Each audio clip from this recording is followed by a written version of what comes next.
He was involved with the bridge over the River Kwai and held pass, and he served up to 4 years as a Japanese prisoner of war. We will measure our success not only by the battles we win, but also by the wars we end. Right now, all eyes are on Washington. But who's actually watching Europe at the moment? To the Middle East now, and more than 50,000 people have been killed in the Gaza Strip since the war began. That's according to the territory's Hamas-run health ministry.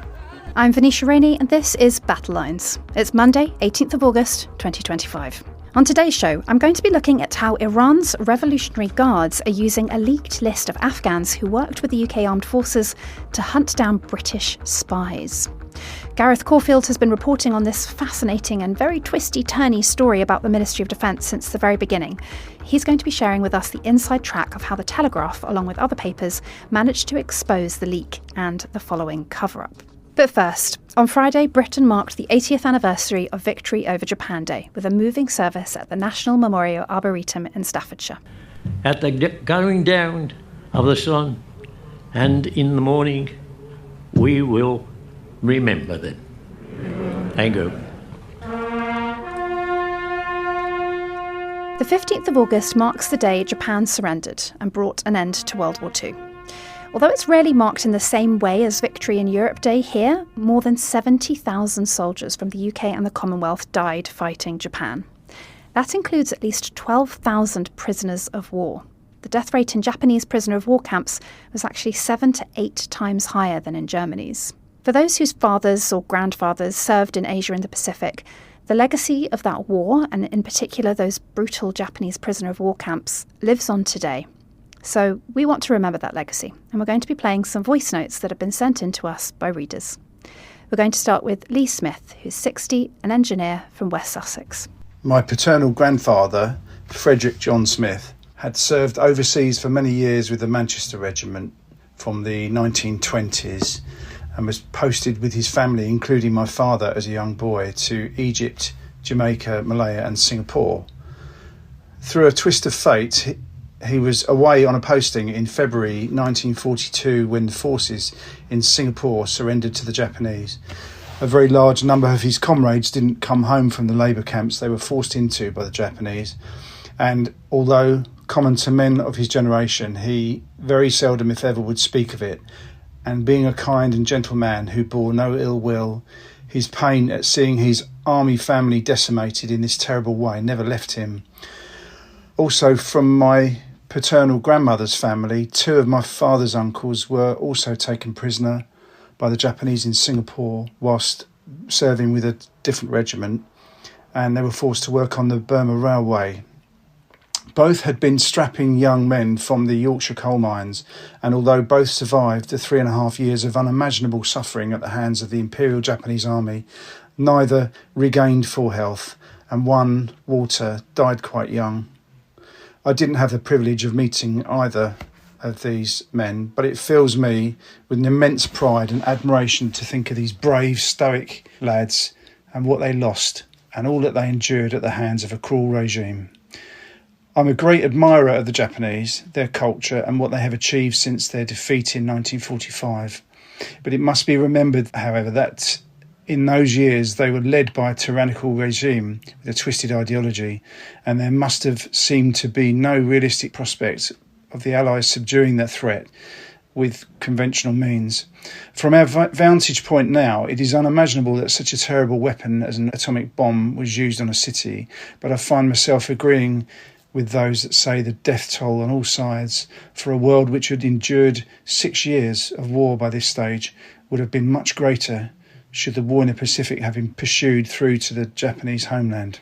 I think that voice note for me really highlights some of the atrocities that are being committed by Imperial Japan over in parts of Asia, and particularly Burma comes up lots of times in the accounts that we've been sent by Telegraph readers and listeners. But Singapore as well, and this British attempt to recapture the city and the things that men saw. I just want to read quickly something that one of our readers wrote about going into Burma to document war crimes that had been committed. He was trying to track down survivors or bring people to justice. He says he was first posted to India and then to Burma, and although the British forces in the Far East, the 14th Army, are often referred to as the Forgotten Army, he feels his comrades got an even rougher deal. He says, I was in the 12th Army, which was an Indian army, and unlike the 14th, it wasn't the Forgotten Army, it was the Never Heard Of Army. His war crimes work was based in the city of Bassein, now Pathein in modern-day Myanmar. He recalls meeting some of the surviving prisoners of war that were freed there after the Japanese surrender. Some of them had worked on the notorious Death Railway, which many of our listeners will know was the basis for the 1957 film The Bridge on the River Kwai. This is him speaking. They had all been so badly treated. If you got ill, they didn't treat you. There was no food, no medicine. Apparently some 12,000 Allied soldiers died while doing forced labour for the Japanese on that railway, along with 90,000 civilians. So the death tolls were enormous. He also talks about one of his colleagues in the Military Intelligence Corps, and they were also trying to unearth crimes that had taken place. He says, because of all the things he'd been through, a sergeant I knew was losing his mind. I tried to get him to hospital, but before I could, he shot himself, and I found him slumped on his seat. The bullet went through his head. Roland, what are your reflections on hearing that voice note? I think the feedback from readers of the paper and listeners of Venetia this week has been, it's been quite remarkable in a way, and especially, I suppose, we might as well admit from a British perspective, because here we are all in London, because what happened in the Pacific is still to this day, I think, much less talked about, understood, and remembered, to be absolutely blunt, than what happened in Europe, I suppose for understandable reasons, because one was much closer to home than the other. But quite apart from the, remembering the very complex and brutal and horrific history of what happened over there, the other thing to grasp is how profoundly the war in the Pacific shaped the Indo-Pacific world that we see today. And it was no less a profound an impact in that part of the world than the end of the Second World War was in Europe. Let's hear another voice note now. This is from Jennifer Davies, who's 76 and lives in the Wirral. We've had this voiced up by someone on our team. My father was born in 1907, but volunteered for World War II. He sailed into Japan the night Pearl Harbor fell. He and all on the ship were captured immediately and taken as prisoners. He was in camps in Japan, Java, and Sumatra.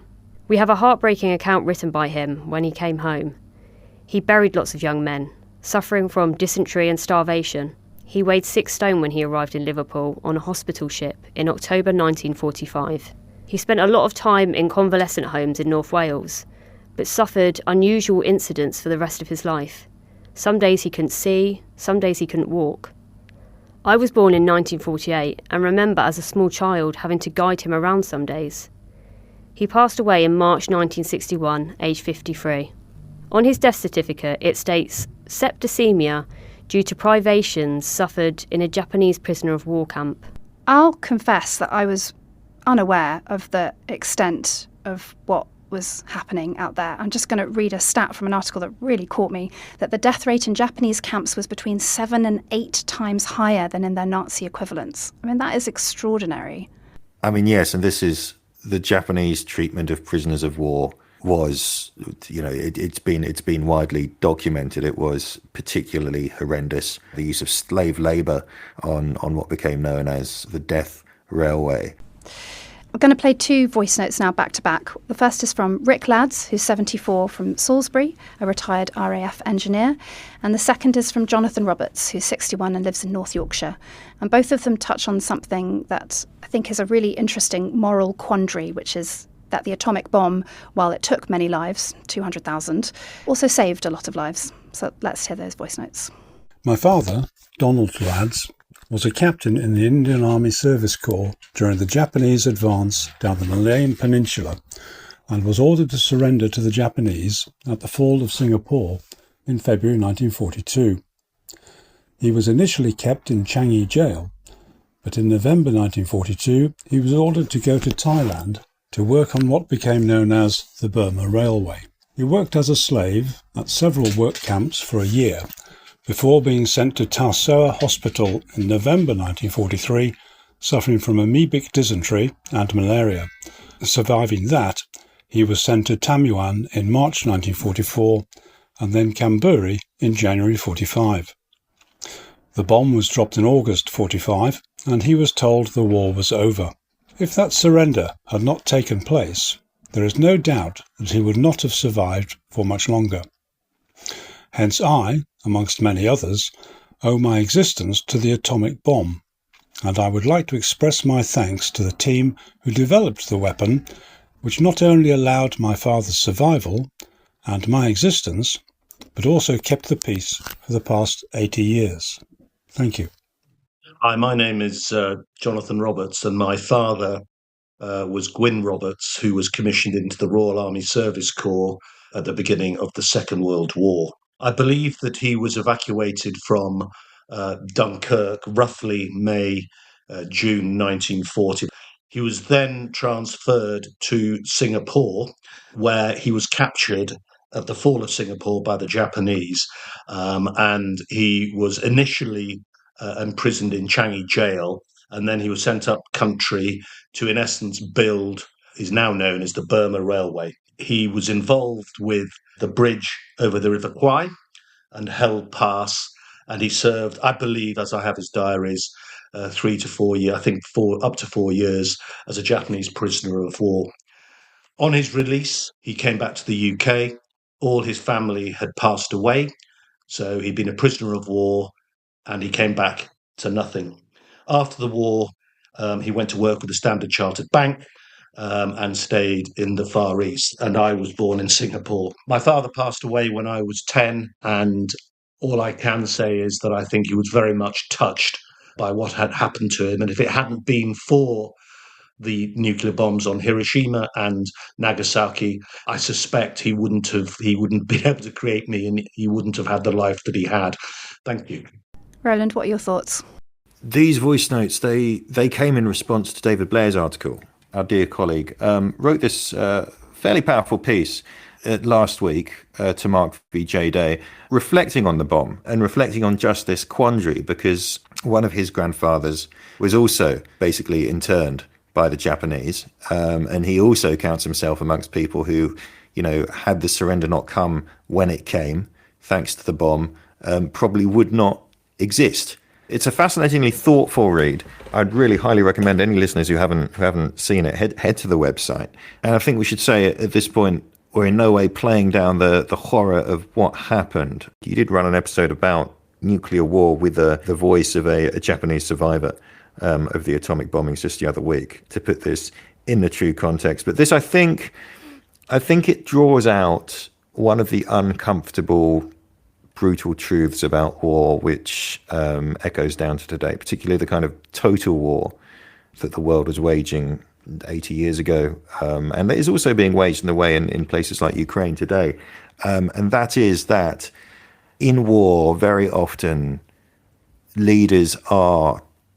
everybody is forced to make these very, very harsh utilitarian decisions. And the downsides of utilitarianism, and of course the upsides, are drawn out in the starkest, most horrible, brutal way. Can it be justified killing so many people, so many civilians, in order to save others? Do you have to do something utterly atrocious in order to prevent something more atrocious? Where do you draw the line with that? It's really a case study in a way for moral philosophers, but of course that, is something we must all grapple with. The other thing I think, Venetia, that it draws out is other kind of thoughts that must have been running through people's heads at the time. I think it's become almost a kind of academic discussion because it's so distant. I mean, certainly for our generation and for younger generations, the decision to use the bomb, it can be quite easily dismissed sometimes as simply abhorrent, simply unacceptable. But I think this draws out how difficult that decision is and how very real the dilemmas were that, people like, I suppose, ultimately President Truman were faced with. Yeah, some of our reporting around the issue suggests that Truman's military advisors estimated that invading the Japanese mainland to try and put a stop to the war, because the Japanese did not want to surrender, would cost up to 1 million casualties. They also considered blockading Japan, but that would have entailed starving the civilian population. And so in the end, they went with a sort of shock and awe campaign, is a bit of a glib way to describe it, I suppose. But that's how they decided it was necessary. And then when the Japanese didn't surrender, they decided they needed to drop another bomb a few days later on Nagasaki. And they were trying to hit military targets. Hiroshima was the sort of military headquarters. Nagasaki had lots of munitions factories, but they weren't able to very accurately target it. So the civilian population that was hit was obviously enormous. And we should also mention that they had already been firebombing Japanese cities earlier in the year, and those had caused enormous numbers of casualties, hundreds of thousands, but of course didn't have the long-lasting intergenerational impact that we now know atomic bombs have. Roland, when we were speaking earlier, you mentioned that there was another factor that brought an end to World War II once and for all. Well, this is it. And this actually makes the debate much more complicated than we're used to hearing it. We're often told that the bomb is what, or the bombs are what brought an end to the war and thus saved many millions of lives. But something else happened 2 days after the bombing of Hiroshima on August the 6th. On August 8th, the Soviet Union entered the Pacific War. They invaded Manchuria with an absolutely enormous army, went into what is now North Korea as well, and essentially dealt the Japanese an absolutely devastating conventional blow. Until that point, the Japanese were kind of hoping that Stalin was going to stay out of the war in the Pacific and perhaps, broker a peace agreement between them and the Western Allies. But he had promised Churchill and Roosevelt that he would enter the war once Germany was defeated, and he kept that promise with enormous gusto and force. And in fact, the narrative you will hear in Russia is that the atomic bombings were more or less irrelevant because, as you said, the Allies had already been using conventional mass firebombing raids on places like Tokyo with equally devastating results and hadn't brought about the surrender. The argument there is that actually the factor that forced the Japanese to surrender was that Soviet entry into the war.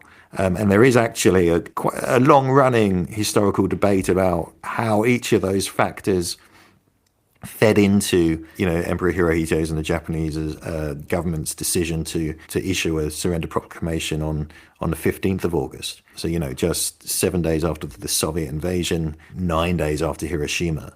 But it does draw out how very, very complex things were. I mean, I suppose probably on balance, probably all of them dovetailed into the Japanese realization that they could not win the war and they had no option but to surrender. But it certainly is a way of looking at the war, another element of the war that I think is often overlooked in the conventional narrative in the West that is worth considering, and which, by the way, had direct knock-on effects that last to this day. So that Soviet invasion, even though it came right at the end of the Pacific War, even though they waited until Japan was really on its knees before entering, basically created the division of the Korean Peninsula, which exists still today, ended with the Soviet Union occupying the southern part of the Sakhalin Island, which they still hold. It ended with the Japanese taking Kuril Islands, which Japan still disputes and which Russia still clings onto.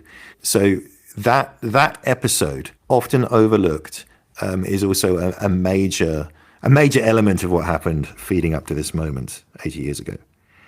I mean, I suppose I could put myself almost not quite in the same category as David Blair. I mean, two of my grandparents were served in, one in the Royal Australian Navy, one in the Royal Australian Air Force. That was the theatre they served in. I remember once being invited on a talk show in Moscow when I lived there, and it was to mark Victory in Europe Day, which is a big deal over there. And they said, well, did any of your family serve? Because we're doing a big thing about that. And I said, yes, but, in the Pacific. And the producer said, oh, well, not really then. Which is a very kind of Russian thing to say, given that they're so obsessed with the European war and I think quite ignorant about what happened in the Pacific. But I also sometimes feel like that's not just confined to that country, but elsewhere. So I do think that it's been really good to see simple remembrance about what happened And therefore, hopefully, kind of more awareness of what it did to the Indo-Pacific. The knock-on cultural impact in China is enormous, as it is in Japan, as it is in Korea. The war led to the rapid decolonization of all those empires over there, the independence of India, the independence of Burma, so on and so forth, independence of Indonesia, eventually we end up with the Vietnam War. All of that is mired in what happened for the Western countries between 1941 and 45. Of course, for the Chinese and the Koreans and others, it began much, much earlier. It makes you realise how complex wars ending are. They always feel sort of simple and like there's a neat narrative and cause and effect when we look in hindsight. But we're speaking today as Zelensky and Starmer and Macron and others head to the White House to do a sort of wash-up, post-Putin-Trump summit discussion to try and end the Ukraine war. And it's been anything but simple despite Trump's various statements to the contrary. It's not clear exactly what has come out of that Putin-Trump summit, but some discussion of land swaps. And without getting too much into the granular detail of that, although, Roland, I know you've written an excellent piece on the Donbass proposed land swap, and I would really recommend all of our listeners tune into Ukraine the Latest for the more sort of fine detail. I think it's interesting to think in the context of Victory over Japan Day, the sacrifices that are required, I guess, by all sides and to an extent to end a war and the moral quandaries that you face in trying to do that. I mean, does it make you think that Ukraine should be willing to make concessions to just end the war and stop the suffering? I mean, not drawing a direct parallel between the two situations because they are so different. Japan was without allies. Nuclear weapons had been used against it. They had no choice. I don't think Ukraine is remotely in that position, nor is Russia at this point.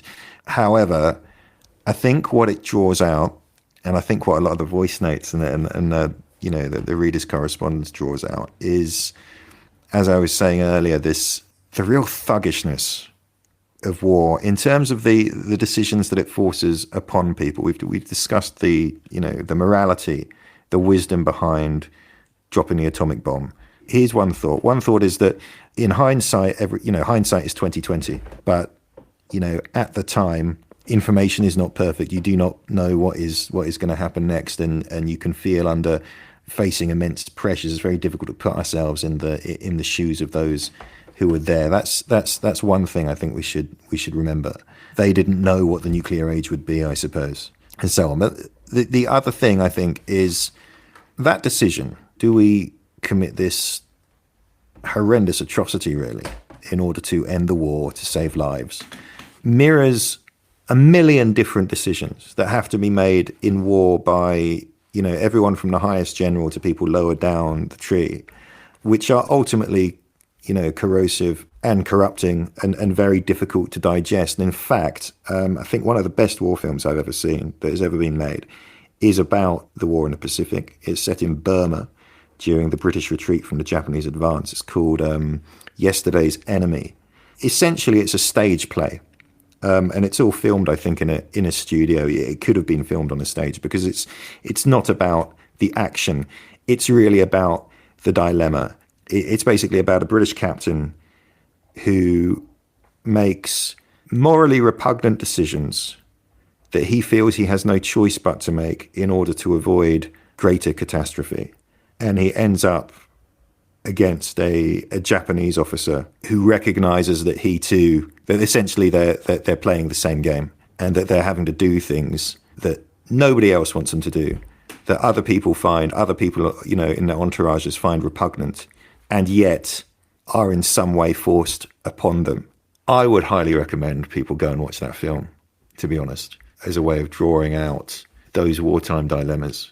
And of course, the longer a war goes on, the more those difficult decisions come up, the longer it goes on, the more corrupting I think the experience is. It's really interesting. I haven't seen that film, but I guess it also makes me think of what's going on in Gaza and how Israeli military generals and certainly Netanyahu from his rhetoric seem to think that they have no choice but to keep on going to eliminate Hamas, despite most people suggesting that is impossible, that you can't bomb an ideology out of existence and that Hamas will always keep popping up in some form or another. And so long as they have a few members alive, they haven't been defeated. The Israeli military logic with this new offensive into Gaza City seems to be, we will keep going and atrocities be damned. This is a war that we have to fight. And it makes you wonder, sort of at what point do you reflect on what choices you actually have, and how do you end that interminable sort of war logic of keep going until there's nothing left. I think also, just lastly on that knock-on effect, we think about the disarmament of Japan, which now is slowly on the cusp of being undone, and they're even having debates about having their own nuclear weapons. And this is stuff that would have been unthinkable, over the last few decades. This idea of Japan having its own army and even its own nuclear weapons that could actively defend itself. And we're seeing the same debate, obviously, here, but it's much further progressed in terms of Germany rearming. The shape of the world post-World War II is changing so rapidly over the last few years. We'll leave it there. Roland, thanks very much for joining me. Coming up after the break, we're going to be speaking to Gareth Corfield about a leaked list of Afghans being used to hunt down British spies in Iran. Hey, it's me, Venetia Rainey. We've just released a mini-series about the rise of China's military, and I think you'll really like it. It's a deep dive into the strengths and weaknesses of the People's Liberation Army under leader Xi Jinping, and what it all means for Taiwan. As the US pivots to the Indo-Pacific, understanding China's armed forces has never been more important. You can listen to all 3 episodes now. Just click the link in the show notes or search Battlelines China wherever you get your podcasts.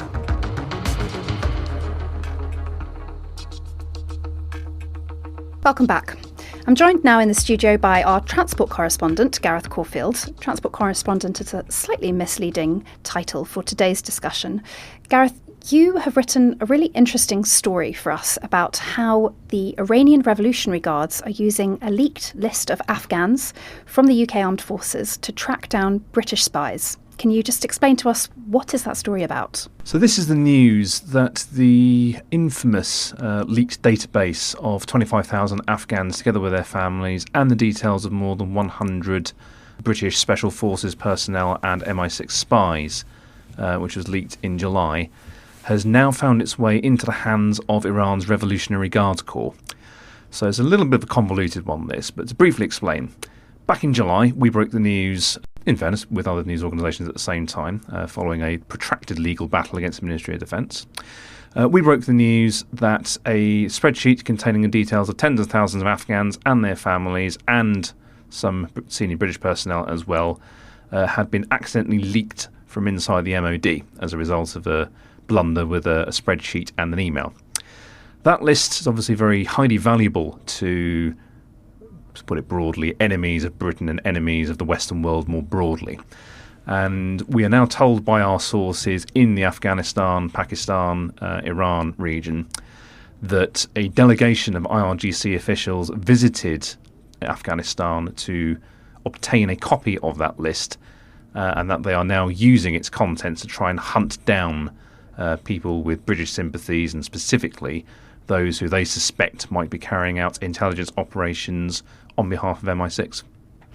And why is Iran involved in this? Again, a bit complex.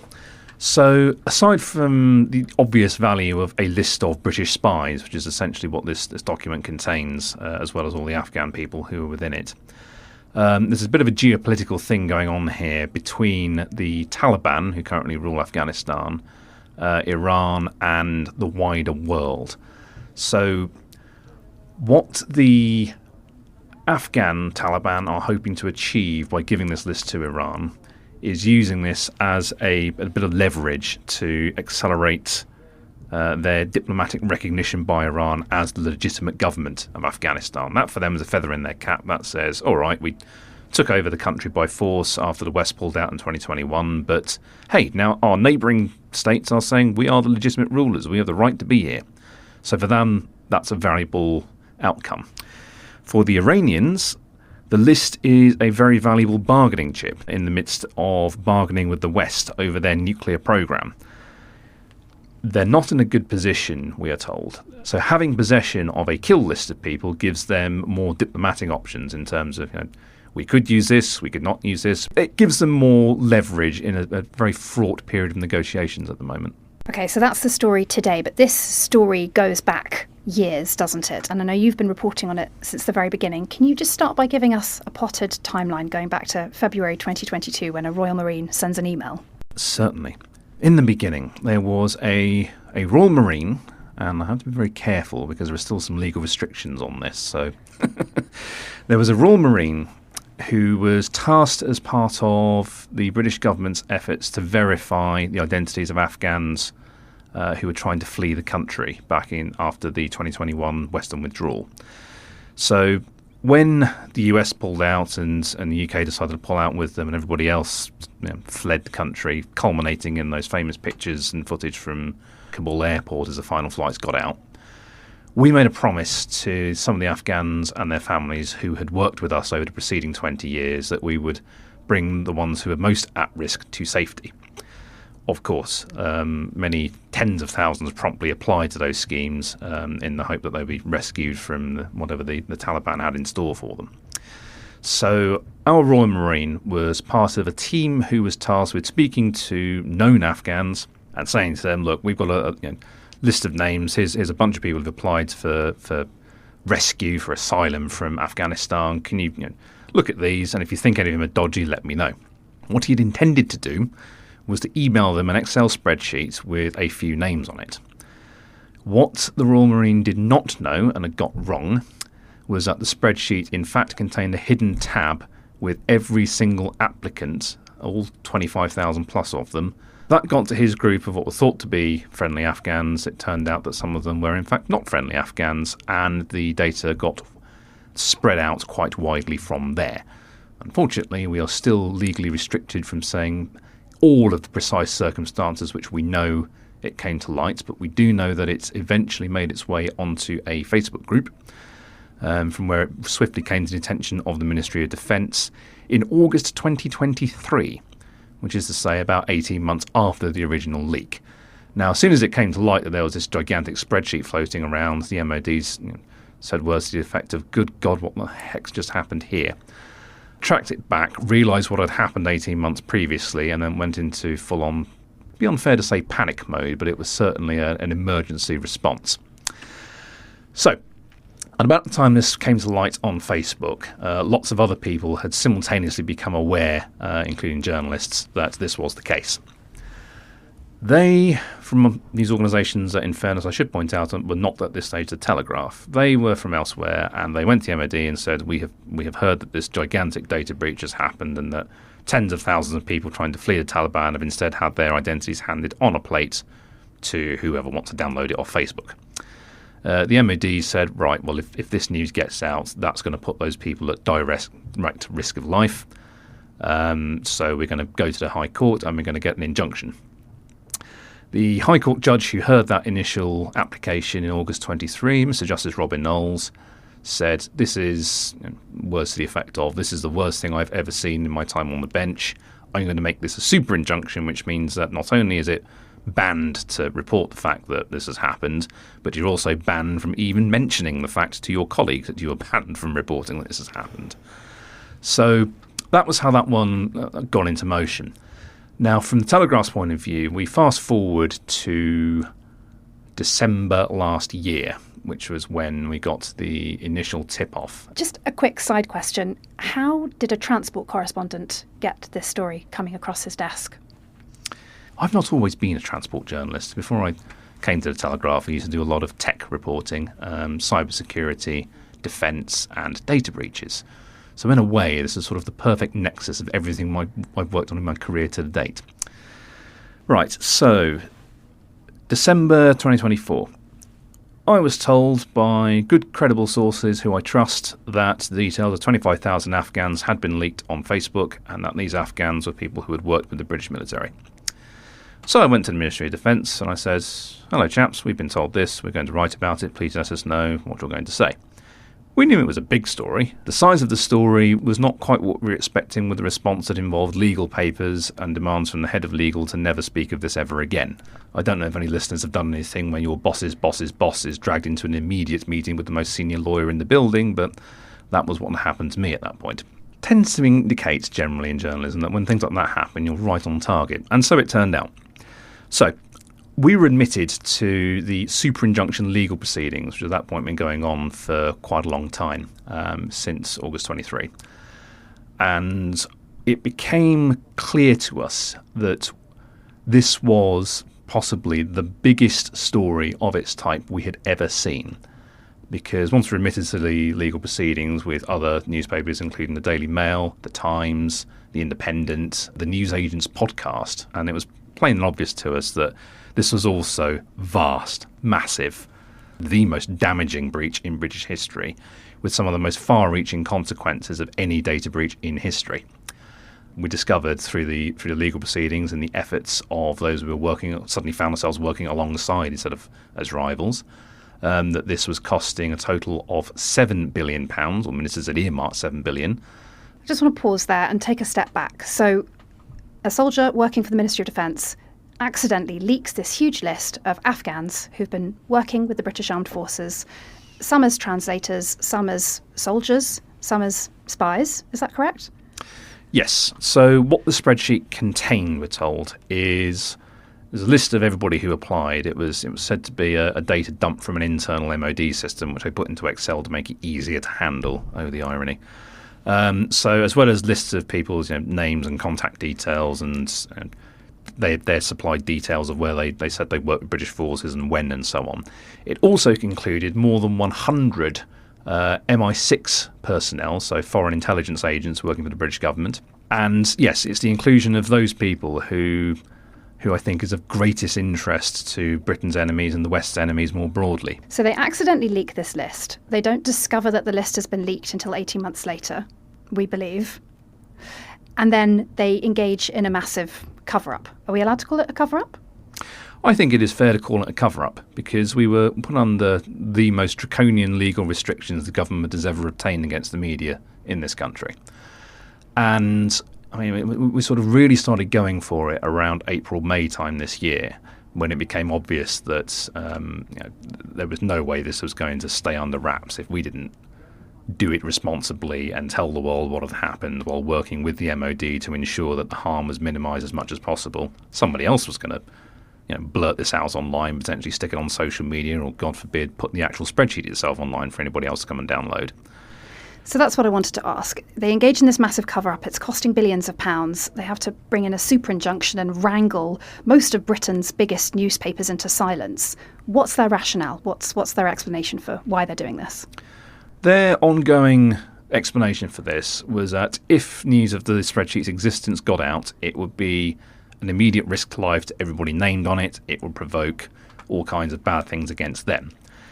The view I came to quite early on, having also been told about the inclusion of MI6 names on it, was that there was also a clear, reasonable desire to protect the most confidential identities of our own within that. So, it's bad, obviously, that 25,000 people who worked with us for 20 years are now at risk of torture and death and having their families targeted as well. But also that there was more than 100 people, our own agents. Keeping those identities under wraps, I think, was also a significant part of what they're intending to achieve. And there was a very, very interesting moment in one of the many court hearings we attended as part of these super injunction proceedings, where when this was mentioned by our barrister, Jude Bunting KC, who was acting for all of the major newspapers in this, the judge just looked blank. He just looked puzzled and said, nobody's mentioned that to me before. And I'm thinking to myself, we've been doing this now collectively for 2 years and nobody's yet mentioned the fact that there is a worse dimension to this. I mean, how deep does this cover-up go? And then it all finally explodes last month. Why? What suddenly happens that allows everyone to start reporting on it?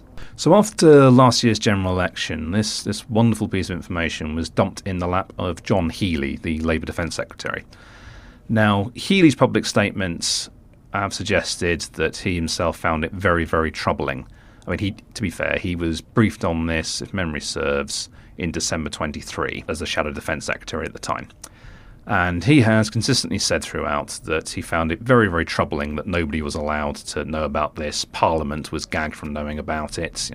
They told the Speaker's office of both of the Commons and the Lords, but that was it. No MPs were allowed to know. Nobody else except Healey himself in the Shadow Defence team was allowed to know. I think even amongst serving ministers, it was kept to just the MOD ministers alone and maybe one in the Treasury.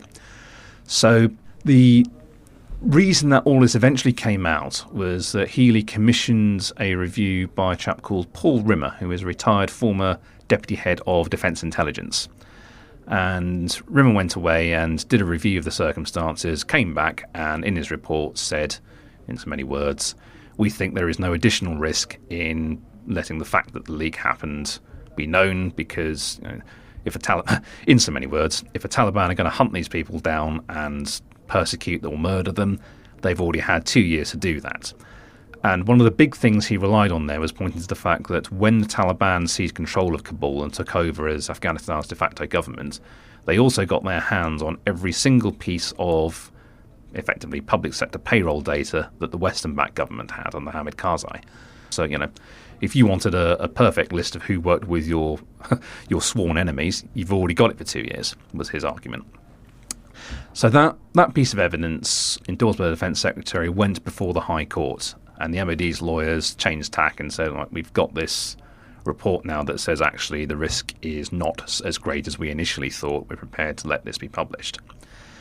But it was still a bit of politics going on there, because the impression that I got personally was that the MOD, the ministers driving this, they wanted it to come out, but they also wanted it to come out at a time when it would minimise scrutiny. And the impression I had was that what they wanted was for this to come out after Parliament had risen at the end of July for the 2-month summer holiday period.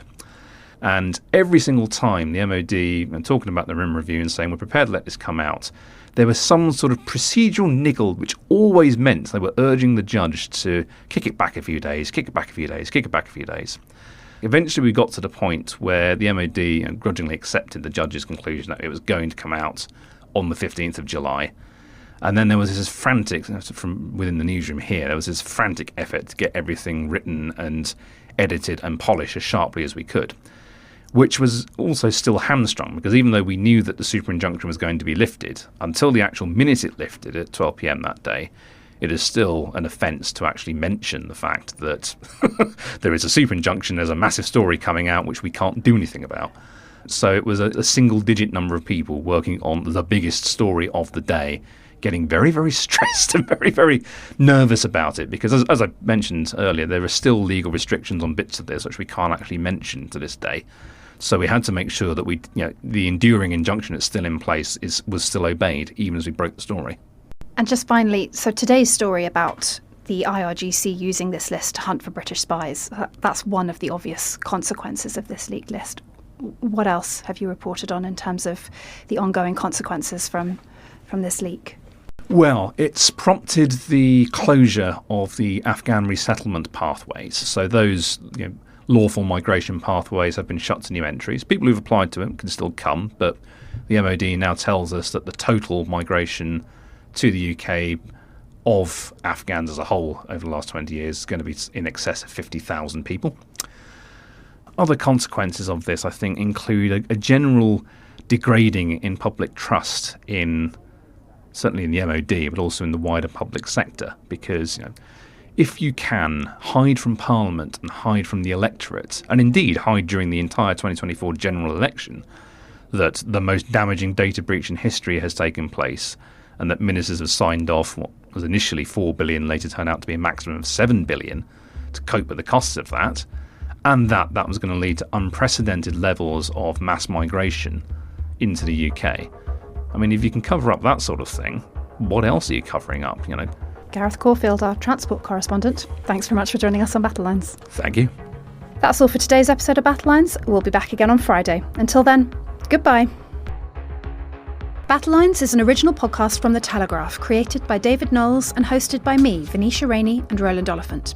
If you appreciated this podcast, please consider following Battlelines on your preferred podcast app. And if you have a moment, leave a review, as it helps others find the show. To stay on top of all of our news, subscribe to The Telegraph, sign up to our Dispatches newsletter, or listen to our sister podcast, Ukraine the Latest. You can get in touch directly by emailing battlelines@telegraph.co.uk or contact us on X. You can find our handles in the show notes. The producer is Max Bauer. The executive producer is Louisa Wells.